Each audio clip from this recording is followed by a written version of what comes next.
इस वीडियो के अंदर हम जो टॉपिक डिस्कस करने वाले हैं वो है दिल्ली सल्तनत। दिल्ली सल्तनत एक बहुत इंपॉर्टेंट टॉपिक है और हर एग्जाम के अंदर इस टॉपिक से कोई ना कोई क्वेश्चन जरूर आता है, चाहे कोई भी एग्जाम हो, किसी भी लेवल का हो। इस वजह से ये टॉपिक बहुत इंपॉर्टेंट है। तो दिल्ली सल्तनत के में हमारे पास जो है वो 5 डायनेस्टीज हैं जो हमको स्टडी करनी है। पहली है slave dynasty, Khilji dynasty, Tughlaq dynasty and Syed dynasty and Lodhi dynasty. तो दिल्ली सल्तनत के अंदर 5 डायनेस्टी हैं जिसको शॉर्टकट से याद रख सकते हैं SKTSL, यानी स्लेव, खिलजी, तुगलक, तुगलक, सैयद एंड लोधीज। जब दिल्ली सल्तनत की शुरुआत होती है, दिल्ली सल्तनत की शुरुआत होती है 1206 से और 1526 तक दिल्ली सल्तनत रहती है। यहाँ पे 5 डायनेस्टीज थी जो लिख रखी हैं: slave, Tughlaq, Sayyid, Lodi. Rule under the Delhi Saltanat. Not only they extended the rule over the north India. अब यहाँ से मेन बेसिक क्वेश्चन बन सकता है कि दिल्ली सल्तनत का रूल सारे सारे इंडिया पे था, नॉर्थ इंडिया पे था, नॉर्थ ईस्ट इंडिया पे था, कहाँ था? तो इनका ज़्यादातर रूल नॉर्थ इंडिया के अंदर था, but they also penetrated into the Deccan and the south India.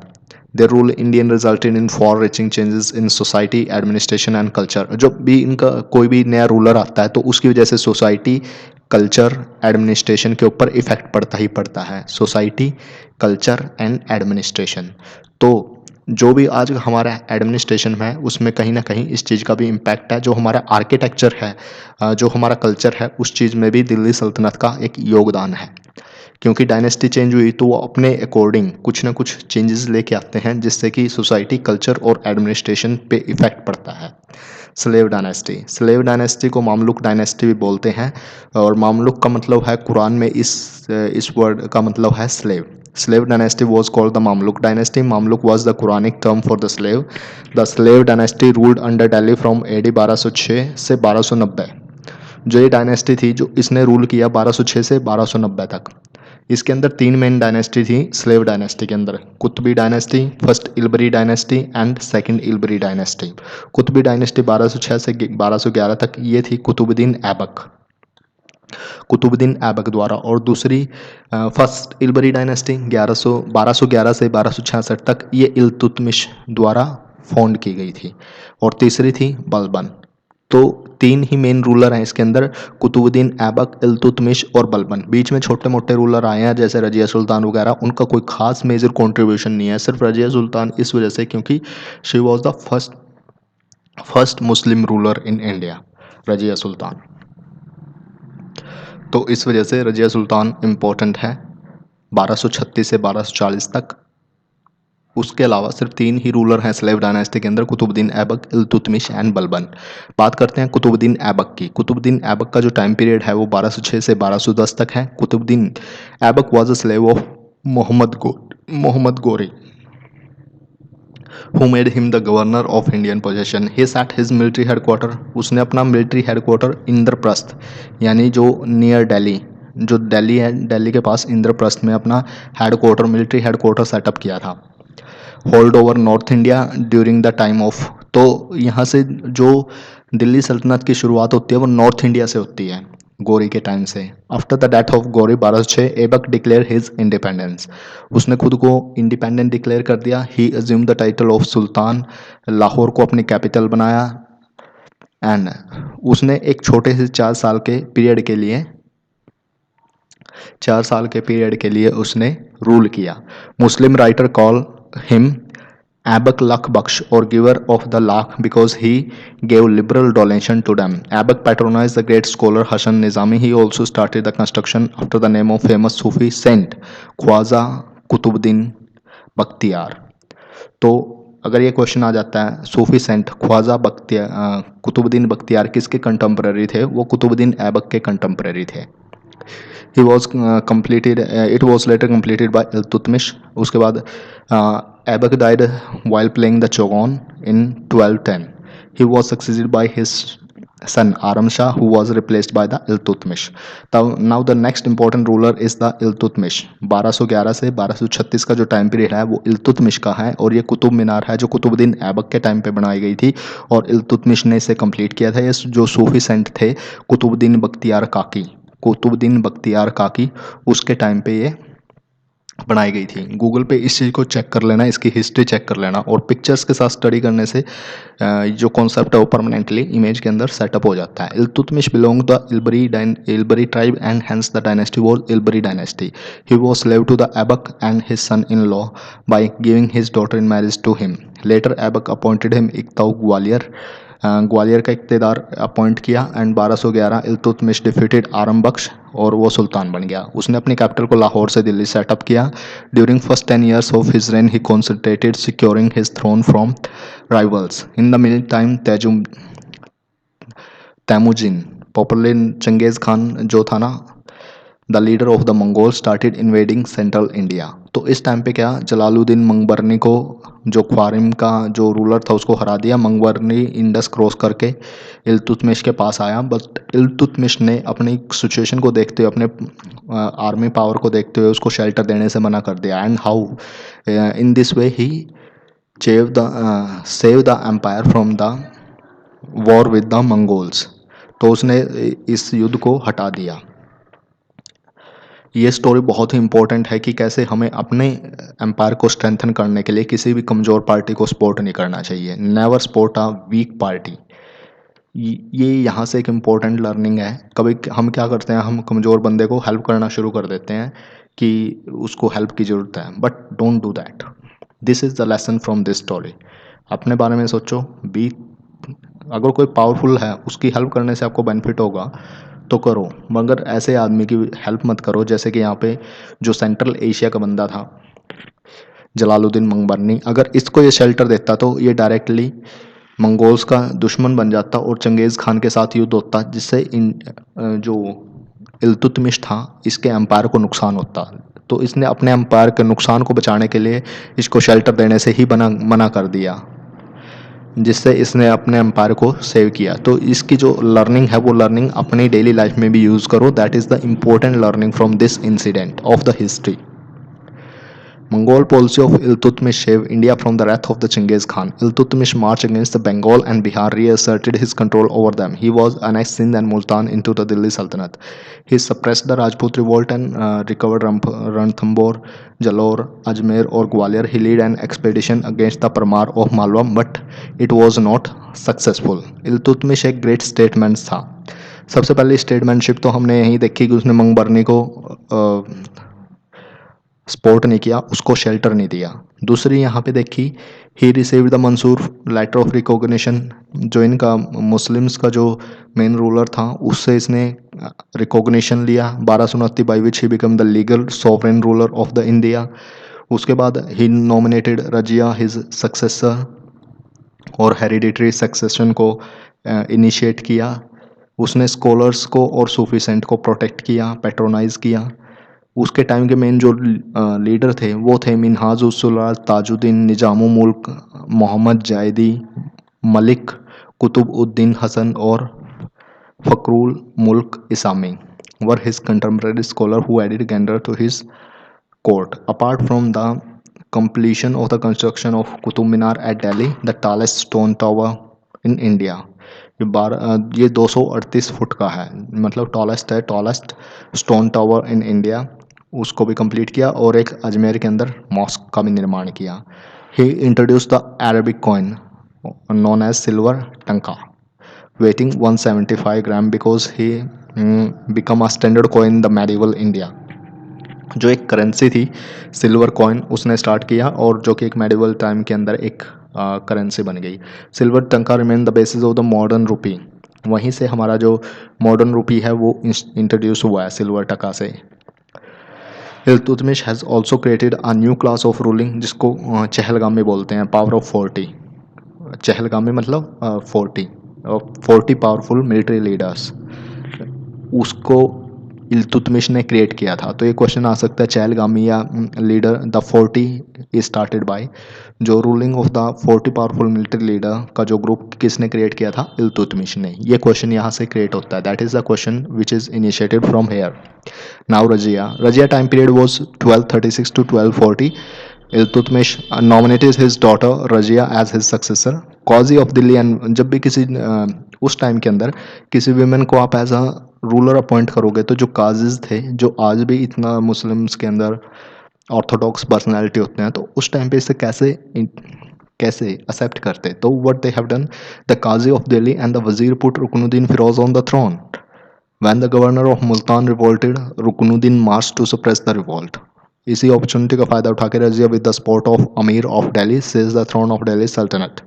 She appointed Abyssinian slave Yakut as the master of the royal horses. Also, the Razia discarded the female Apal, held the court with face unveiled, which was the courageous event at that point of time.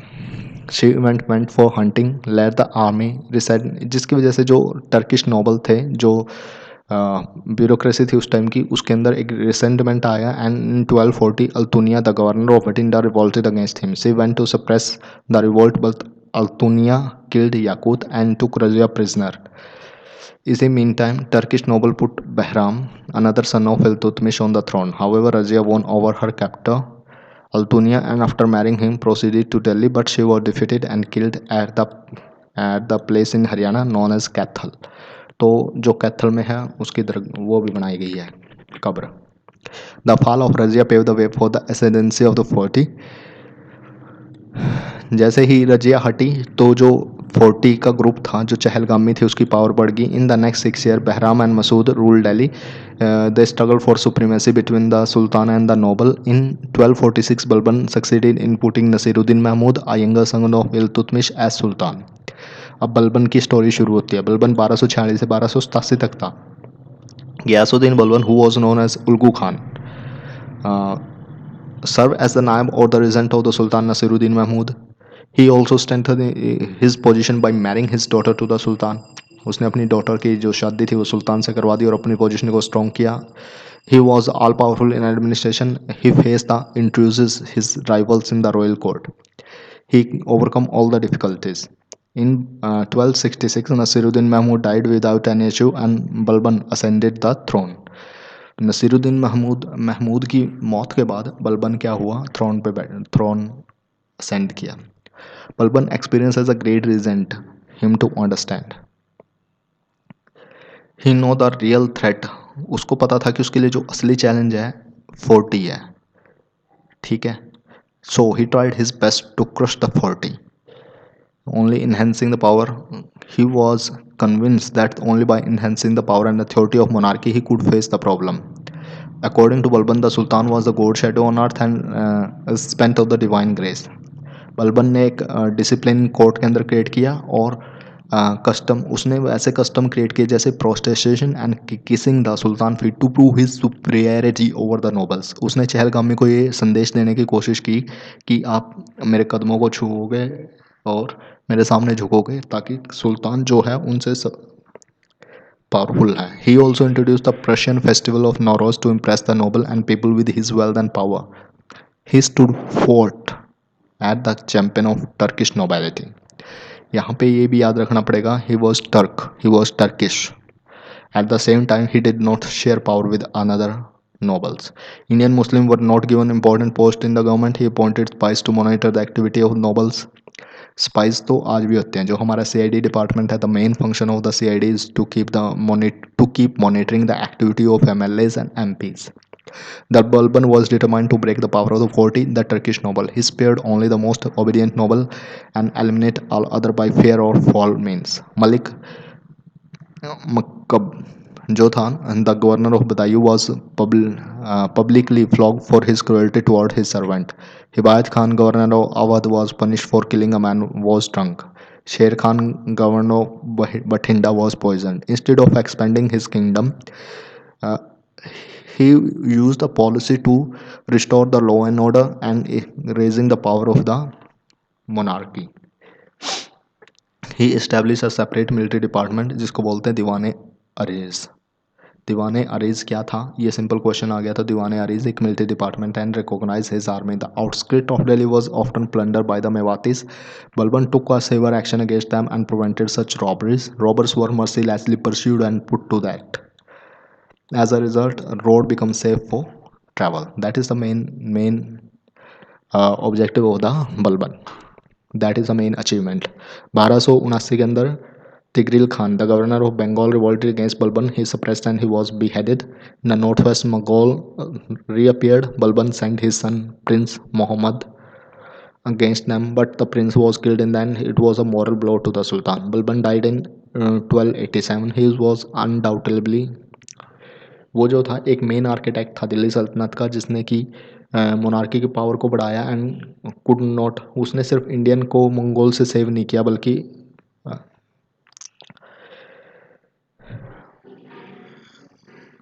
वो जो India था, India को properly Mongol से save नहीं कर सका at that point of time, because he was, वो चहलगामी की पावर को कम करने में ही फोकस उसका ज़्यादा था, अपने लॉ एंड ऑर्डर को मेंटेन करने में उसका जो फोकस ज़्यादा था. When Balban died, one of the his grandson Kaikubad को सुल्तान बनाया गया, but after 4 years of incompetent rule Jalaluddin Khilji capture the throne of Delhi in 1219. उसके बाद खिलजी डायनेस्टी जो थी वो जलालुद्दीन की, खिलजी डायनेस्टी की शुरुआत की थी जलालुद्दीन खिलजी ने. द एडवेंट ऑफ 1290 से 1320 का ये टाइम पीरियड था, सिर्फ 30 सालों का ये टाइम पीरियड था जिसमें अलादीन खिलजी भी आया है, जो कि जिसके ऊपर मूवी बन चुकी है. The advent of the Khilji dynasty, zenith of the Muslim imperialism in India. The founder of Khilji dynasty was Jalaluddin Khilji. He was 70-year-old when he come to power. He was the generous and lenient. Malik Chhajju, nephew of Balban, was allowed to remain the governor of Kara. His leniency, जो उसकी दया भाव था, उसको गलती ली गई, उसको गलती से उसकी कमजोरी समझा गया. When Chhajju revolted, he suppressed, but he was pardoned.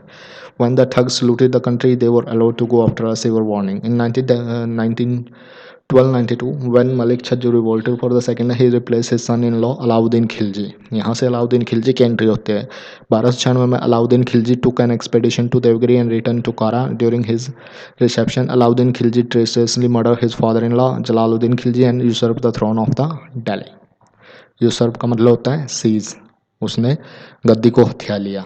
Alauddin Khilji का जो टाइम पीरियड है वो 1296 से 1300, जो ये थे जलालुद्दीन खिलजी, इनका टाइम पीरियड सिर्फ 6 साल का था, 1290 से 1296. उसके बाद आए अलाउद्दीन खिलजी 1296 से 1316. सो 3 ही मेन रूलर हुए हैं. Alauddin Khilji enormous gift to the hostile noble and अमीर ऑफ दिल्ली टू विन.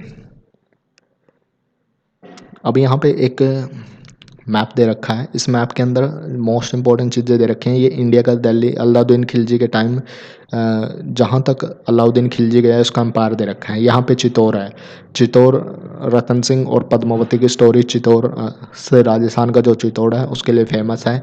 इसके बारे में मलिक मोहम्मद जायसी ने अपनी जो उसकी रचना है पद्मावत उसके बारे में लिखा है. और मलिक मोहम्मद जो जायसी थे वो शेर शाह सूरी के कंटेम्प्रेरी थे 16वीं सेंचुरी के अंदर. देवगिरी में यादव थे और वरंगल के अंदर ककातिया थे. द्वार समुद्र में होसाल थे. इतना आपको याद रखना है इसके अंदर. इसने स्पेशल मार्केटिंग डिपार्टमेंट भी स्टार्ट किया गया था जिसका नाम था दीवाने रियासत, और इसका एक ऑफिसर होता था जिसको नायब ए रियासत बोलते थे. अगर ये क्वेश्चन आ जाता है तो ये आपको याद होना चाहिए. उसने मार्केट रिफॉर्म भी किए थे जिसके अंदर 4 मंडी बनाई गई थी, जिसका जो हेड था वो शहनाई मंडी था. और इसके अंदर 4 मंडियाँ स्पेशल थी. एक अनाज के लिए, एक कपड़ों के लिए, शुगर के लिए, दूसरी स्लेव हॉर्स कैटल के लिए, और तीसरी मिसलेनियस आइटम के लिए. ये चीज़ें आपको याद रखनी है. He was convince that the general prosperity, उसको एक चीज़ समझ में आ गई थी कि जो नोबल है ना उसकी प्रॉस्पेरिटी के ही कारण है. एक तो इंटर मैरिजेस और इनएफिशिएंट स्पाइस सिस्टम और ड्रिंकिंग लिकर. तो सबसे पहले उसने क्या किया, जो इंटर मैरिज थी नोबल्स के बीच वो बंद करा दी, स्पाइस सिस्टम को स्ट्रॉन्ग किया और शराब को बंद कर दिया. उसने प्रॉपर्टी जो नोबल थी उसको सीज कर लिया. The public scale of legal drug were totally stopped. Social gathering and festival without permission वो भी बंद कर दिया. रिफॉर्म ऑफ अलाउद्दीन खिलजी, उसने क्या किया, लार्ज परमानेंट स्टैंडिंग आर्मी बनाई and paid them in cash. उसको कैश में पे किया. जो फरिश्ता है एक राइटर है उसके अकॉर्डिंग उसके पास 4,75,000 घुड़सवार थे. इंट्रोड्यूस द सिस्टम ऑफ दाग एंड चेरा. दाग मतलब branding of horses and prepared हुलिया. Description of the soldiers. Maximum efficiency के लिए उसने strict review of the army from the time to time was carried out.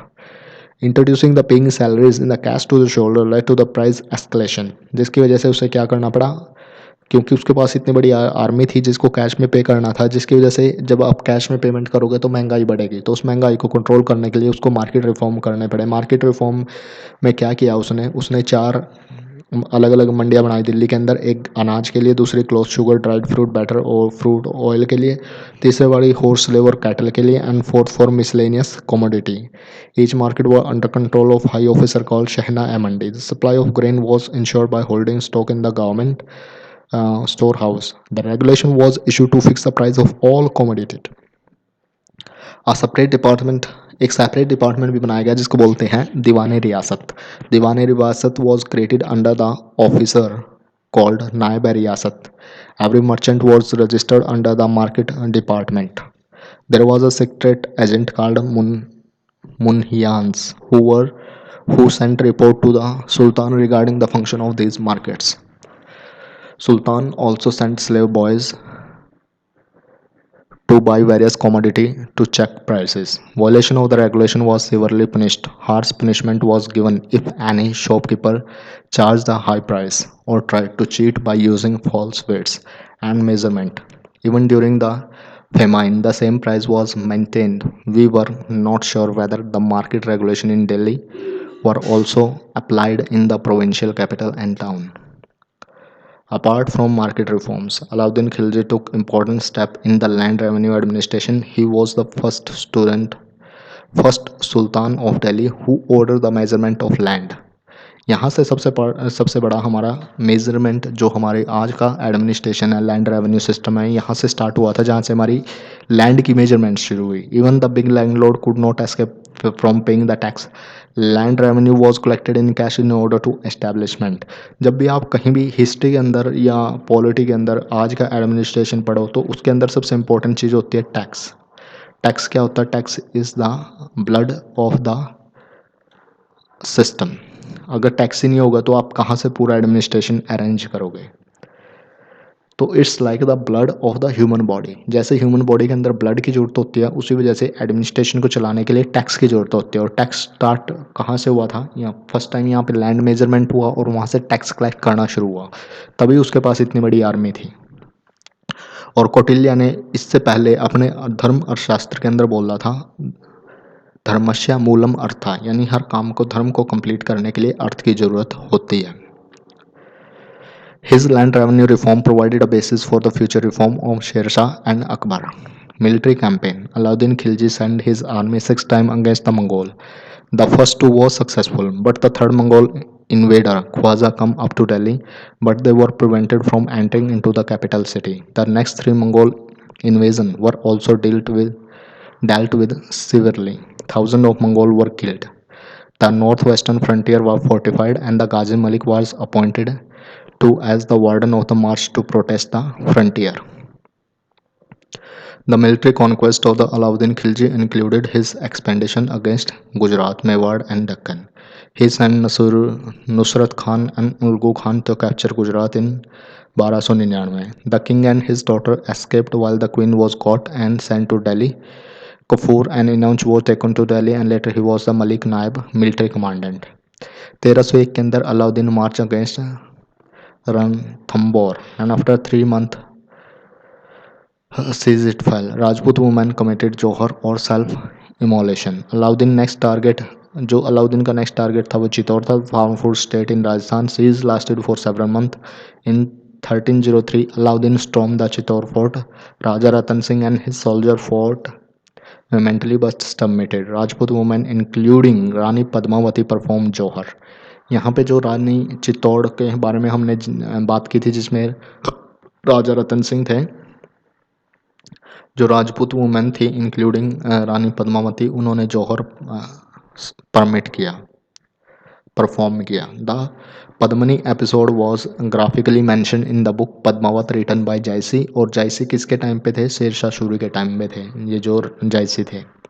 और ये भी पूछा जा सकता है कि पद्मावत जो जायसी द्वारा लिखी गई थी वो कौन सी भाषा में लिखी गई है? Kindly mention that in the comment. Alauddin Khilji's greatest achievement was the conquest of Deccan and far south. This region was ruled by four important dynasties: Yadav of Devgiri, Kakatiya of Warangal, Hoysal of Dwarsamudra, and Pandyas of Madurai. In Alauddin sent Malik Kafur against the ruler of Devgiri, Ramchandra Dev, who submitted and paid rich tribute. अगर कोई राजा हार जाता था तो वो बहुत सारा tribute payment करता था। In 1309 Malik Kafur launch his campaign against the Warangal. Its rule Pratap Rudradev was defeated and enormous booty was collected from him. Malik Kafur's next target was the Hoysal ruler Veer Vallabh. He was defeated and a vast quantity of booty was sent to Delhi. Kafur next marched against the Pandey. Veera Pandey fled the capital Madurai and Kafur seized enormous wealth from the Pandey kingdom and returned to Delhi. Alauddin Khilji died in 1316. Although the Sultan was illiterate, he patronized poets like the Amir Khusro and Amir Hassan.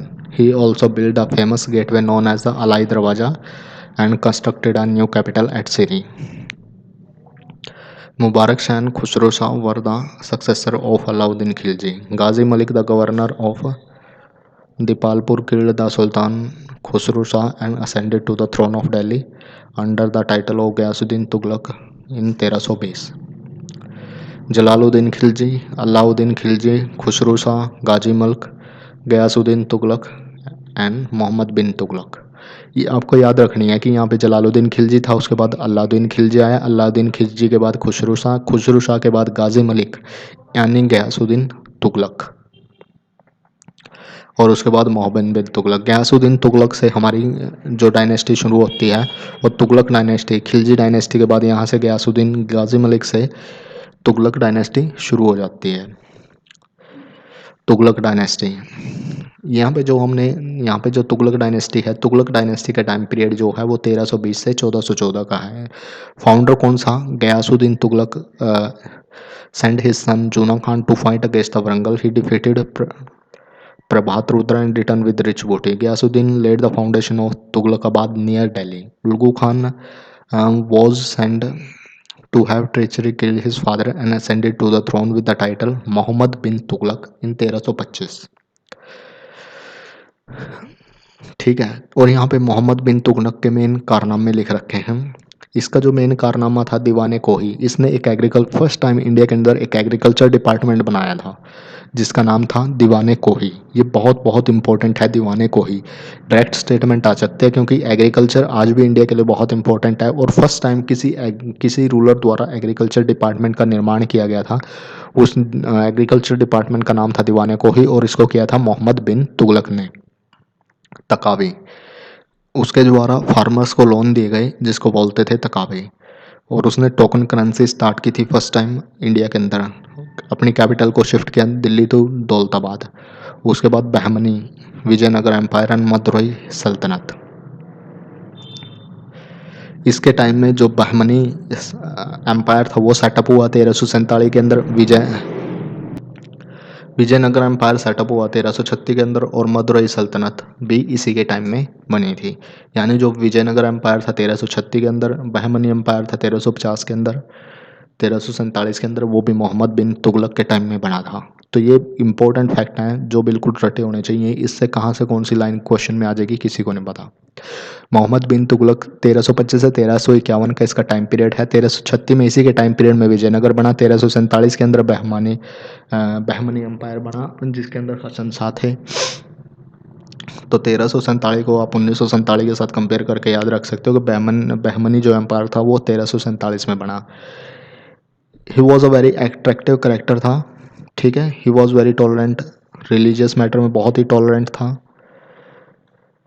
Maintain diplomatic relation with far off country Egypt, China और Iran के साथ भी उसने अपने diplomatic relation. He also introduce many liberal and the beneficial reform but all his reform failed. Contemporary writer जैसे Isami, Barni, Ibn Battuta were unable to give a correct picture about his personality. But Mohammad bin Tughlaq was the only Delhi Sultan who had received a comprehensive literary, religious and philosophical education.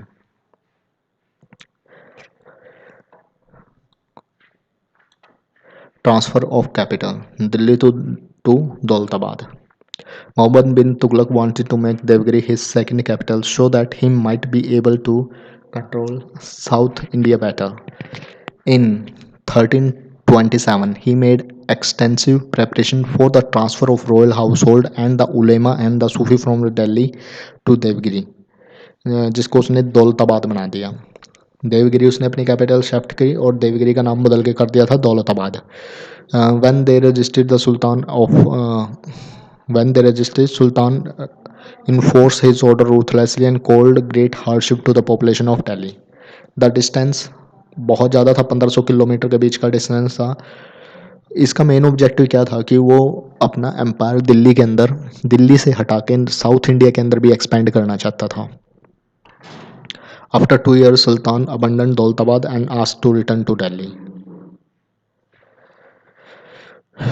Token currency, एक ही ruler था जिसने India के अंदर token currency शुरू की थी, वो थी 1329 से 1330 के अंदर मोहम्मद बिन तुगलक ने टोकन करेंसी शुरू की। देयर वाज सिल्वर की उस टाइम पे कमी हो गई थी, तो कुबलाई खान था, उसने चाइना के अंदर पेपर मनी इंट्रोड्यूस की थी। उसी को कॉपी करते हुए इसने copper coin at par with silver tanka coin के बराबर उसने उसको सेल करना शुरू कर दिया। उसकी सबसे बड़ी मिस्टेक क्या रही, कॉपर कॉइन तो उसने कर दी है लेकिन कॉपर को वैल्यू सिल्वर के इक्वल कर दी। क्या कॉपर की वैल्यू सिल्वर के इक्वल हो सकती है? इसी वजह से इस चीज़ को मिसयूज़ किया गया और ये जो उसका एक्सपेरिमेंट था टोकन करेंसी का, ये फेल हो गया। टैक्सेशन, उसने क्या किया, पहले टैक्स बढ़ा दिया। उसके 2 एक्सपेरिमेंट फेल हो गए थे जिससे कि प्रेस्टीज और रेपुटेशन के ऊपर बहुत इम्पैक्ट पड़ा और पैसा इसके अंदर बहुत वेस्ट हुआ, क्योंकि जो उसके कॉपर के कॉइन थे, कॉपर के कॉइन के बदले सिल्वर के कॉइन लिए गए, तो एक तरह से खजाना तो खाली हो गया। Then Mohammad bin Tughlaq increase the land revenue on the farmers of Doab, जो गंगा और यमुना के बीच के फार्मर्स हैं उनके लिए उसने क्या किया, दोआब में टैक्स बढ़ा दिया। It was excessive and arbitrary step, जिससे क्या हुआ, और उसी टाइम पे अकाल पड़ गया। दैट वाज द सेकंड, जिसकी वजह से पीजेंट ने रिवोल्ट कर दिया। They fled from the villages but Mohammad bin Tughlaq took horse to capture and punish them. अब जब उनको कोई बेनिफिट ही नहीं होगा, सारा जो भी कुछ वो उगाएंगे वो टैक्स में चला जाएगा, तो वो क्या करेंगे, they run away from the villages. लेकिन उसने बहुत हार्श स्टेप लिए फार्मर्स के अगेंस्ट। ये जो डिसीजन था उसका, ये भी फेल हो गया। एक नेगेटिव डिसीजन की वजह से उसकी लाइफ के अंदर फर्दर नेगेटिव डिसीजंस क्रिएट होते गए। Now it's the time for the agriculture reform. तो उसने क्या किया, रियलाइज लेटर कि कुछ ना कुछ तो गलती है। He use to promote the agriculture, तो उसने क्या किया, एक स्कीम लेके आया, तकावी लोन फॉर द कल्टीवेशन। उसने लोगों को लोन देना शुरू किया कि आप पैसे लो और फसल उगाओ, ताकि farmer buy seed and the extend cultivation. A separate department for agriculture दीवाने को ही स्टार्ट किया। He was establish model farm under the state 64 square mile for which government spent 70 lakh टका। This experiment further continue by Firoz Shah Tughlaq. तो उसने agriculture के ऊपर first time investment करना शुरू किया, लोन देने शुरू किए, एक एग्रीकल्चर डिपार्टमेंट बनाया। इस वजह से ये चीज़ बहुत ही इंपॉर्टेंट हो जाती है। उसके बाद आता हमारा rebellion. Later part Mohammad reign witness a state of rebellion by the nobles. उसके बाद नोबल्स और प्रोविंशियल गवर्नर ने रिवोल्ट कर दिया। हसन शाह थे जो कि उन्होंने मदुरई सल्तनत बना ली। 1336 में विजयनगर किंगडम बना। 1347 के अंदर बहमनी किंगडम एस्टैब्लिश हुआ। Sultan who were spent near 3 in chasing him, Mohammad bin Tughlaq help become worse, और 1351 में उसकी डेथ होगी। बताइए के according the sultan was free from the people and the people free from the sultan. According to the Barni, Mohammad bin Tughlaq a mix of opposite.